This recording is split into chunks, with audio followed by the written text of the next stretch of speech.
Ya, saya diapit oleh orang-orang hebat yang luar biasa ya di sebelah kiri saya. Wah, ini Pak Roni FR ya. Beliau ini ahli untuk urusan NLP. NLP ini adalah induknya ilmu, nggak main-main ya. Nah, ini adalah biangnya yang mencetak ahli-ahli lainnya gitu ya. Terus di sebelah kanan saya ada Pak Wempi, beliau konsultan bisnis, biasanya domisili di London, yaitu kliennya dari mana-mana, ada perusahaan besar macam-macam, Unilever dan lain-lain semuanya. Biasanya sharing di ya macam-macam negara dari China, Eropa, Afrika ya, dan kadang-kadang datang ke Indonesia bantuin teman-teman UKM. Terus di sebelah ujung sana, sebelah kanan saya ada Mas Teddy ya, vokalisnya Snada ya, vokalisnya Snada.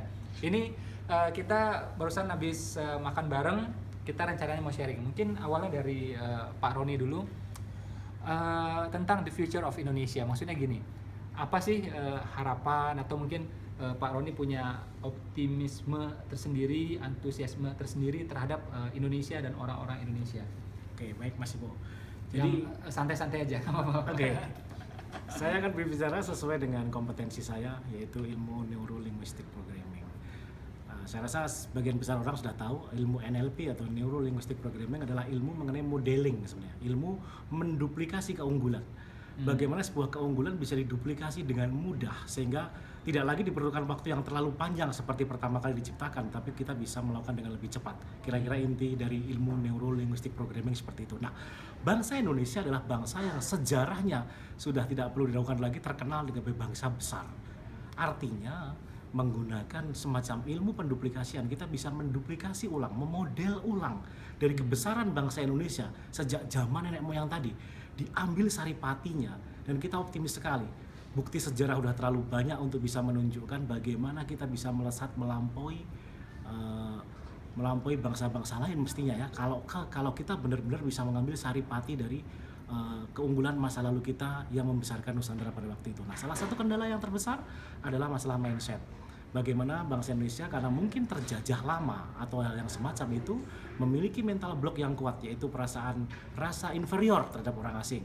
Perhatikan aja bagaimana kebanyakan orang Indonesia kalau bicara dengan bule, bicara dengan orang kulit putih, mereka minder, seperti merasa inferior, seperti merasa kalah gitu. Nah, ilmu-ilmu semacam NLP sangat memungkinkan kita selain menduplikasi keunggulan juga untuk melenyapkan hal-hal yang seperti itu. Sehingga saya optimis tidak saja kita memodel masa lalu kita yang hebat, kita bisa memodel dari negara-negara yang lebih hebat untuk kita lakukan percepatan kemajuan bangsa ini. Seperti itu Mas Ibu. Karena contohnya sudah banyak gitu ya. Sudah kita punya Borobudur, Majapahit, Sriwijaya, itu kan umurnya sudah ratusan tahun. Sementara Republik ini baru umurnya hampir 70 tahun ya. Jadi sebenarnya kita punya potensi untuk itu. Nah, ini Pak Wempi di samping saya ini, dia udah keliling kemana-mana, sebutkan aja negara mana, benua mana, beliau sudah gitu ya, terutama yang besar-besar. Pak Wempi sebagai pengalaman ya, mungkin udah 20 tahun lebih ya main di dunia internasional seperti ini, karena beliau di tanah air cuma 3 tahun, setelah itu melalang buana kemana-mana gitu. Mungkin Pak Wempi punya insight tersendiri, pesan tersendiri buat kami nih ya di Indonesia. Apa ini insight khusus buat saya dan yang nonton sekarang?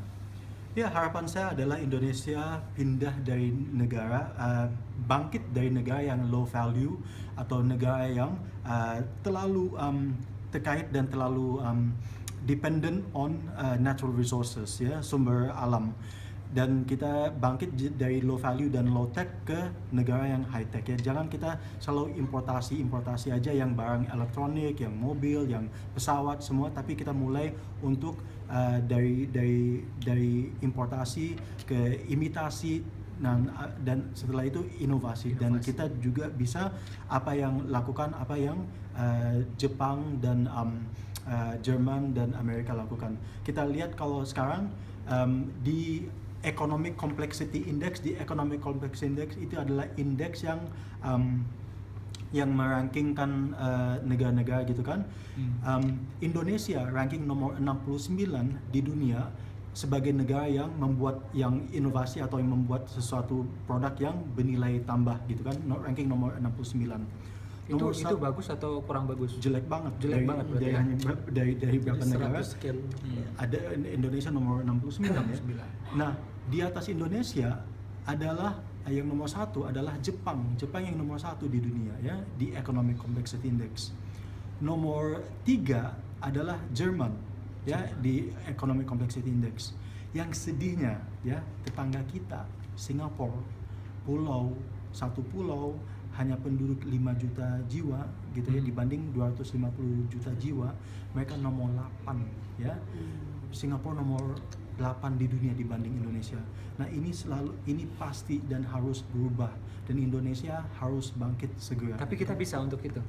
Dengan masalah kita, krisis kita gitu, dengan latar belakang kita, menurut Pak Wempi kita bisa untuk itu orang Indonesia. Ya bisa, karena kita selama ini terkait dengan dependennya dengan natural resources ya. Bagaimana kalau kita lebih banyak fokusnya ke sumber daya manusia pada sumber alam gitu ya.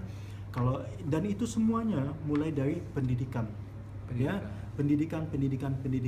Banyak orang nanya juga kepada saya, udah Wempi, saya ada 2 pilihan nih sekarang, entah saya kuliah atau saya mulai usaha gitu kan. Dan mereka ngerasa bahwa karena saya itu pengusaha, saya pasti bilang ke mereka, kamu jadi pengusaha aja. Tapi enggak, menurut saya enggak, jangan gitu kan. Kalau Anda ada kesempatan untuk belajar, untuk kuliah, untuk apa, selesaikan kuliahnya dulu gitu kan. Kalau bisa S1, S2, S3. Yang sekarang Indonesia perlu adalah lebih banyak orang pintar pada orang yang berani. Indonesia udah banyak orang berani gitu ya, tapi kita perlu orang yang pintar dulu gitu kan. Nah, abis itu kita perlu yang pintar dan kita perlu yang berani ya. Sedihnya begini, kalau saya mengajar atau nge-mentor atau investasi atau gimana di Eropa, itu semuanya di bidang yang high teknologi, high tech maunya outer space, robotics, Internet of Things, smart city, itu semuanya high tech gitu kan. Sayangnya di Indonesia semuanya low tech dan low value. Oke, so harapan saya adalah kita ngejar ya, kita dari 69 untuk naik 1 peringkat aja itu susah gitu kan. Bagaimana kita harus bisa ngejar dan overtake-nya at least minimal Singapura dalam 10 tahun atau 20 tahun gitu ya. Karena kita punya SDM kan lebih banyak, mestinya bisa disaring dong, ya kan? Oke. Kemudian dari Pak Teddy ya, vokalis utama dari Senada, mungkin aspek seniman ya dan yang lain-lainnya. Betulnya saya ingin sekali, ini harapan terbesar saya untuk Indonesia sebagai cuman satu dari warga negara Indonesia yang sekian juta. Saya ingin sekali melihat bangsa Indonesia di masa depan itu mempunyai hati yang lebih daripada hati bangsa-bangsa lain di dunia ini. Mereka pandai berbagi, mereka pandai sekali simpati dengan penderitaan orang lain, dan mereka pandai sekali bersyukur terhadap apa yang bisa diterima, dan mereka pandai sekali fokus terhadap sesuatu yang manfaatnya banyak bagi banyak orang, bukan fokus terhadap manfaat untuk diri sendiri, untuk individual. Saya tuh ingin sekali masyarakat Indonesia itu semuanya berakhlak seperti itu gitu ya.